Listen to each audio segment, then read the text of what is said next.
ಸ್ನೇಹಿತರೆ, ನಾವಿದಿನ ಗುಣಿತಾಕ್ಷರಗಳ ಬಗ್ಗೆ ತಿಳಿದುಕೊಳ್ಳೋಣ. ಗುಣಿತಾಕ್ಷರಗಳ ಅರ್ಥವನ್ನ ನೋಡೋದಾದ್ರೆ, ವ್ಯಂಜನಕ್ಕೆ ಸ್ವರ ಸೇರಿದಾಗ ಆಗುವ ಅಕ್ಷರಕ್ಕೆ ಗುಣಿತಾಕ್ಷರ ಎನ್ನುತ್ತಾರೆ.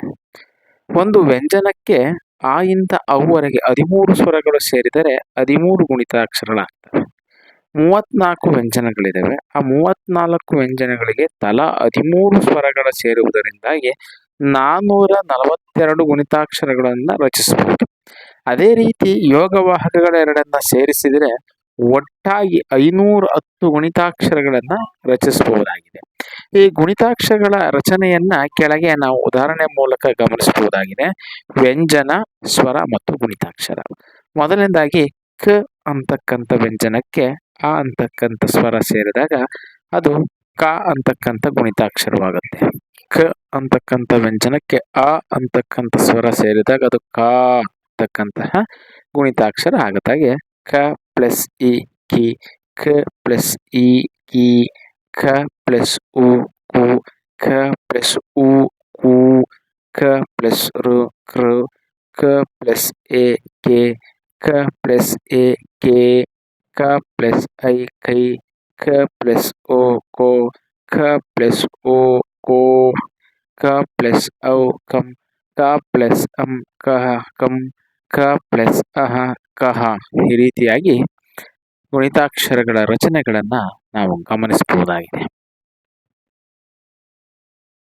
ನಾವೀಗ ಸಂಯುಕ್ತಾಕ್ಷರ ಅಥವಾ ದ್ವಿತ್ವಾಕ್ಷರ, ಒತ್ತಕ್ಷರಗಳ ಬಗ್ಗೆ ತಿಳ್ಕೊಳ್ಳೋಣ.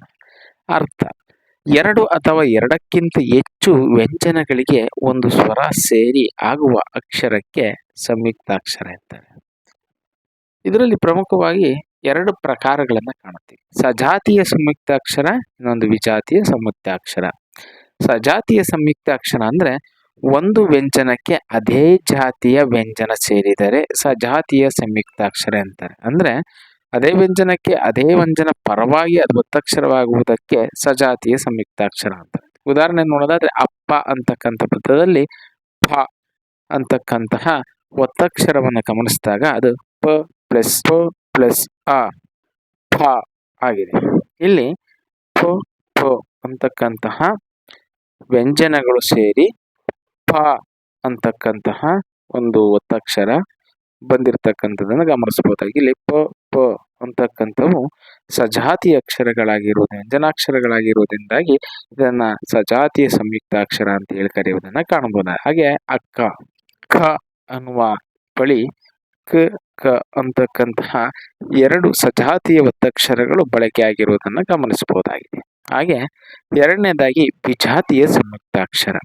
ಒಂದು ವ್ಯಂಜನಕ್ಕೆ ಬೇರೆ ಜಾತಿಯ ಒಂದು ಅಥವಾ ಒಂದಕ್ಕಿಂತ ಹೆಚ್ಚು ವ್ಯಂಜನಗಳು ಸೇರಿದರೆ ಅದನ್ನ ವಿಜಾತಿಯ ಸಂಯುಕ್ತಾಕ್ಷರ ಅಂತ ಕರ್ಕೊಂತಾರೆ. ಉದಾಹರಣೆಗೆ ಉಷ್ಣ ಅಥವಾ ಶ್ನ ಅನ್ನೋದನ್ನ ನಾವು ಗಮನಿಸಿದಾಗ ಶ ಪ್ಲಸ್ ನ ಪ್ಲಸ್ ಅ, ಶ್ನ ಅಂತಕ್ಕಂಥದ್ದಾಗಿರುವುದನ್ನು ಕಾಣಬಹುದು. ಅಲ್ಲಿ ಶ ಅಂತಕ್ಕಂಥದ್ದು ಒಂದು ವ್ಯಂಜನವಾದರೆ ನ ಅಂತಕ್ಕಂಥದ್ದು ಒಂದು ವ್ಯಂಜನವಾಗಿದೆ. ಹಾಗಾಗಿ ಇವು ವಿಜಾತಿಯ ವ್ಯಂಜನಗಳಾಗಿವೆ. ಹಾಗಾಗಿ ಇವುಗಳನ್ನ ವಿಜಾತಿಯ ಸಂಯುಕ್ತಾಕ್ಷರಗಳು ಅಂತೇಳಿ ಕರೆದುಕೊಳ್ಳೋದನ್ನ ಗಮನಿಸಬಹುದು. ಹಾಗೆ ಅಸ್ತ್ರ ಅನ್ನುವ ಒಂದು ಒತ್ತಕ್ಷರದಲ್ಲಿ ಅಥವಾ ಸಂಯುಕ್ತಾಕ್ಷರದಲ್ಲಿ ಸ್ತ್ರ ಅನ್ನ ಗಮನಿಸಿದಾಗ ಸ ಪ್ಲಸ್ ತ ಪ್ಲಸ್ ರ ಪ್ಲಸ್ ಅ ನಿಂದ ಸ್ತ್ರ ಆಗಿರೋದನ್ನ ಕಾಣಬಹುದು. ಇಲ್ಲಿ ಸ ಪ್ಲಸ್ ತ ಪ್ಲಸ್ ರ ಇವು 3 ಕೂಡ ಬೇರೆ ಬೇರೆಯ ವ್ಯಂಜನಗಳಾಗಿರುವುದನ್ನು ಗಮನಿಸಬಹುದಾಗಿದೆ. ಹಾಗಾಗಿ ಇದೊಂದು ವಿಜಾತಿಯ ಸಂಯುಕ್ತಾಕ್ಷರಕ್ಕೆ ಉದಾಹರಣೆ ಆಗಿದೆ.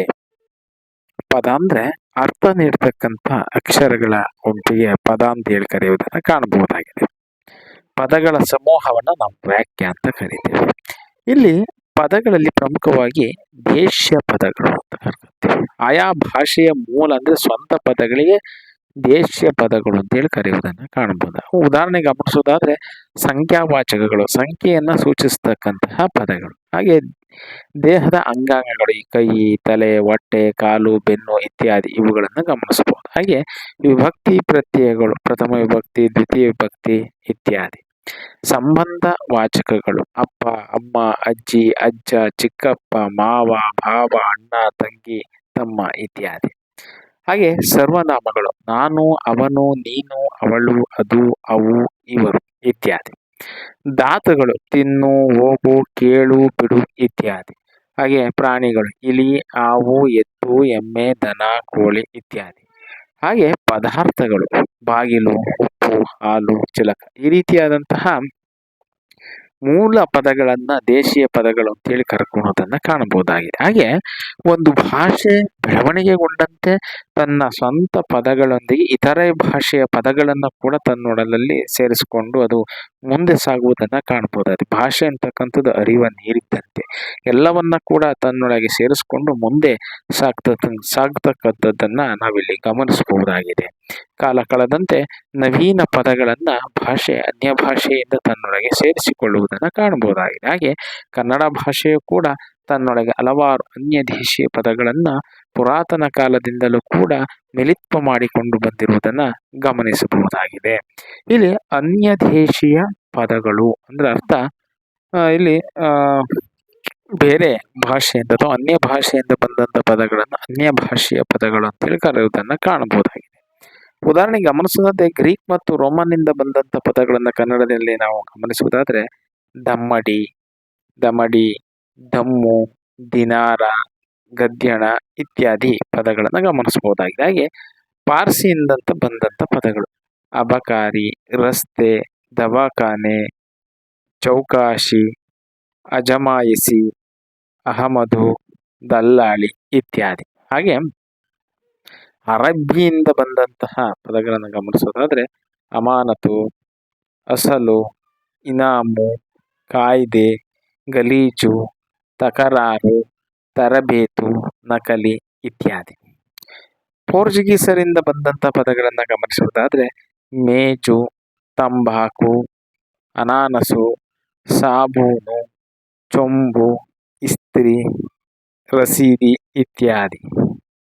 ಹಾಗೆ ಉರ್ದುವಿನಿಂದ ಬಂದಂತಹ ಪದಗಳನ್ನು ಗಮನಿಸೋದಾದ್ರೆ ಕಿಮ್ಮತ್ತು, ತಾರೀಕು, ತಾಲೂಕು, ಅಹವಾಲು, ಇಲಾಖೆ, ದರ್ಜೆ, ಬಂದೂಕು, ರುಜು, ಶುರು, ಶಾಮೀಲು ಇತ್ಯಾದಿ.